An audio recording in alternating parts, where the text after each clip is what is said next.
যে মূলত পদোন্নতি এবং নিয়োগ প্রক্রিয়া যেটি রয়েছে এটি পূর্ণ করার জন্যই বিশ্ববিদ্যালয়ের শিক্ষক যারা তারা কর্মবিরতি বা শাটডাউন যেটি সেই কমপ্লিট শাটডাউন তারা শুরু করেছিলেন আজ থেকে। এর আগে তারা একদিন কর্মবিরতিও করেছিলেন, কিন্তু তারপরও সেই দাবি না মানায় তারা এই কমপ্লিট শাটডাউন কর্মসূচি দিয়েছেন এবং যতদিন পর্যন্ত তাদের এই দাবি না মানা হবে ততদিন পর্যন্ত তাদের এই কর্মসূচি চলবে বলেও এমনটি জানানো হয়েছে।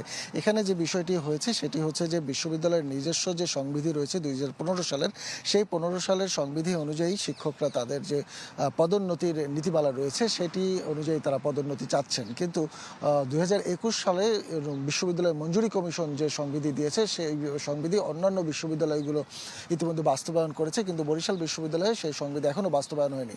তাদের বিশ্ববিদ্যালয় মঞ্জুরি কমিশনের সরাসরি নির্দেশনা রয়েছে এমনটি যে এই 2021 সালের যে সংবিধি সেই অনুযায়ী পদোন্নতি দিতে হবে, কিন্তু সেই নীতিমালা মানতে গেলে দেখা যাবে যে বিশ্ববিদ্যালয়ের যে শিক্ষকরা এখন পদোন্নতি চাচ্ছেন তাদের অনেকেই এই পদোন্নতি থেকে বঞ্চিত হবেন। মূলত এখানেই গোলযোগটা বেঁধেছে। তারা চাচ্ছেন 2015 সালের সংবিধি অনুযায়ী পদোন্নতি, যাতে 24 জন বা 25 জন বেশ কয়েকজন শিক্ষক সঠিক মাত্রায় আয়োডিনযুক্ত ও বিশুদ্ধ লবণ নিশ্চিত করছি 1.5 যুগ ধরে ভালোবাসার নিড়ে। এসিআই পিওর সল্ট মেধা বিকাশে সাহায্য করে। পদোন্নতি পেতে পারেন, কিন্তু 2021 সালের ইউজিসি কর্তৃক নির্ধারিত সংবিধি অনুযায়ী পদোন্নতি দেওয়া হলে অনেকেই এখান থেকে বঞ্চিত হবেন বা তারা ওই নীতিমালার ভিতরে পড়বেন না। তো বিশ্ববিদ্যালয়ের উপাচার্য যে আমাদেরকে জানিয়েছেন প্রফেসর ডক্টর মোহাম্মদ তৌফিক আলম, তিনি আমাদেরকে জানিয়েছেন যে ইউজিসি অনুযায়ী যে নীতিমালা সেই নীতিমালা অনুযায়ী পদোন্নতি দেওয়া হলে এখনই এইটি বাস্তবায়ন করা সম্ভব, কিন্তু তাতে যেহেতু তারা রাজি হচ্ছেন না, যার ফলে সম্পূর্ণ পদোন্নতি বিষয়টি আটকে আছে।